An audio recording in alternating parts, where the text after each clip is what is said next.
Assalamualaikum warahmatullahi wabarakatuh.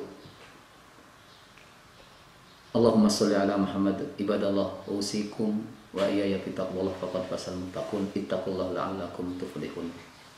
Ayyuhal mustami'un wal mustami'at, para pemirsa, pendengar, kaum muslimin dan muslimat di mana saja berada, semoga Allah senantiasa memberikan rahmat taufik kepada kita semuanya. Amin. Alhamdulillah, pada pertemuan yang ketujuh ini di bulan Ramadan, Allah memberikan kesempatan kita untuk bisa menikmati ibadah di bulan Ramadan. Cabang iman yang nomor 37, 38, 39, 40, 41 dan 42 akan kita kaji pada kesempatan ini. 37 al-i'tikaf, i'tikaf, yaitu berdiam diri di masjid. Nomor 38 al-hajj wal umrah fardhan wa naflan, haji dan umrah wajib atau sunnah. 39 khusus at-tawaf, tawaf. 40 ar-firar bid-din ay al-hijrah, berhijrah ke tempat yang lebih baik demi membela agama Allah. 41 al-wafa bin nadri, memenuhi nazar. Nomor 42 adaul kafarat, menunaikan kafarat. Al-i'tikaf wal timas lailatul qadar, i'tikaf dan mencari malam Lailatul Qadar, khususnya di bulan Ramadan. Fa idza dakhaltal masjid fanwi al-i'tikaf wa anta waqif. Ketika Anda masuk masjid, masuk berdoa dalam keadaan berniat, saya naik i'tikaf di masjid ini, baru sholat sunnah tahiyatul masjid. Setelah tahiyatul masjid duduk, itu bagian dari i'tikaf. Imam Asy-Syafi'i radhiyallahu an memberikan satu penjelasan, minimal i'tikaf itu berdiamnya kalimat subhanallah 5 detik, itu sudah masuk i'tikaf. Itu i'tikaf harian. Adapun i'tikaf nanti, i'tikaf di akhir Ramadan akan kita bahas bab tersendiri. I'tikaf di sepertiga terakhir Ramadan, insya Allah nanti pada pertemuan terakhir itu i'tikaf. Dalam hadis Ibnu Hibban, Rasulullah SAW bersabda, idza ra'aitumur rajul ya'tadul masajid fashhadu lahu bil iman fa innallaha ta'ala yaqul innama ya'muru masajidallahi man amana billahi wal yaumil akhir, al-ayah. Ketika kamu melihat seseorang kok rajin ke masjid, saksikan bahwa orang itu imannya kuat. Allah berfirman, innama ya'muru masajidallahi man amana billahi wal yaumil akhir wa aqamas shalah wa atas zakat wa lam yakhsha illallah, al-ayah. Orang-orang yang memakmurkan masjid hanya orang yang beriman. Kaf di masjid. Bahkan orang yang hadir ke masjid untuk sholat berjamaah, wudunya dari rumah, pahalanya sama dengan pahala haji. Itu luar biasa. Nanti kita masuk bab tersendiri aja. Nomor 38 al-hajj wal umrah fardhan wa naflan, ibadah haji dan umrah wajib atau sunnah. Yang wajib merupakan rukun iman, yang sunnah sebagai tambahan. Ruya anna Allah ta'ala yaqulu fi hadisil qudsi, inna abdan sahhat lahu jisman wa wasaqtu alaihi fil ma'isyah bima tu alaihi khamsi awam la yufiduhu ilayya Allah mahrumun. Jadi sebaiknya haji atau umroh itu kalau memang keadaan memungkinkan, Tidak seperti sekarang harus antri, maka 5 tahun sekali. Bagi orang yang Allah beri kesehatan, diberi kesempatan rezeki luas, bisa haji atau umroh setiap 5 tahun sekali, kok tidak, maka Allah akan menghalangi keberkahannya. Itu kalau memang keadaan normal. Kalau di sini tidak bisa, wong kita yang belum haji aja kalau mau daftar nunggunya lama, tidak masuk ke dalam hadis ini. Haji.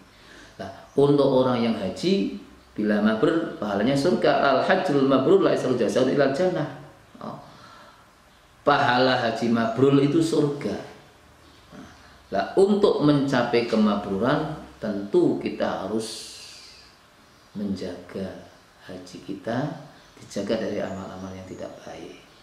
Dalam kitab bab haji disebutkan min alamati qabulihi an yakuna ba'dal haji ahsana ma kana qablahu wa la yauda ilal maksiyah wa yarhabu ila manfaatil akhirah.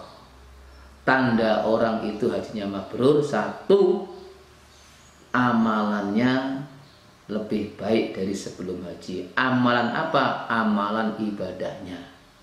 Jadi kalau sebelum haji sholatnya sendiri di rumah dengan keluarga, setelah pulang haji jamaah, itu tanda haji mabrur.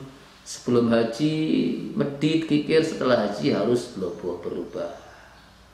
Tuh, berarti ada perubahan amal muncul lebih baik. Yang kedua, tidak mengulangi lagi maksiat yang telah ditobati sebelum haji. Orang biasanya kalau mau haji, mau umroh, taubat kepada Allah, kepada sanak kerabat, minta maaf. Setelah haji, setelah umroh, jangan diulangi lagi. Itu bagian dari tanda kemabruran. Dan yang ketiga, wa yarhabu ila manfaatil akhirah, lebih cinta urusan akhirat. Ketika ada urusan akhirat, semangat, tidak usah diobyak-obyak. Itu tanda kemabruran. Kalau mabrur secara fikih gampang, tapi menjaga kemabruran ini yang agak perlu perjuangan, lebih-lebih di rumah, di masyarakat, di tengah-tengah umat godaannya tinggi. Itu haji. Yang nomor 39 at-tawaf. Nah, tawaf itu bagian dari haji, rukun haji, ada tawaf di sini. Wa huwa afdalu min ghairihi minal ibadat hatta minal umrah. Disebutkan tawaf itu istimewa dari lainnya, termasuk dari umroh. Oleh karena itu di Masjidil Haram, orang yang baru masuk ke Masjidil Haram itu sunnahnya tawaf. Tidak ada sholat tahiyatul masjid. Tahiyatul masjidnya diganti dengan tawaf 7 kali putaran. Tuh. Al-hajju afdal. Al-asah an-nasah afdal min sa'il ibadat. Menurut kaul yang al-asah, bahwa sholat itu adalah ibadah yang paling istimewa dengan ibadah-ibadah yang lain. Karena sholat itu setiap orang bisa, sedangkan tawaf haji tidak setiap orang bisa, hanya bagi orang yang mampu. Al-hajj walillahi 'alan nasi hajjul baiti man istata'a ilaihi sabila. Walillahi 'alan nasi hajjul baiti man istata'a ilaihi sabila. Hanya orang yang mampu saja yang diwajibkan haji. Tidak harus kaya, karena ada orang kaya nggak mampu, tapi ada orang yang pas-pasan bisa mampu haji atau mampu umroh. Ini. Wa alaika in kunta mujawiran di Makkah bikasrati tawaf. Kalau Anda di Mekah, maka perbanyaklah tawaf. Perbanyaklah tawaf.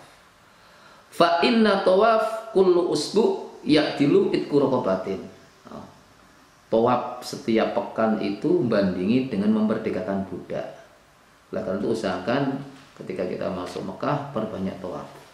Dan yang nomor 40 adalah al-firar bidin wa fi al-hijrah min dalil kufar wal fisq.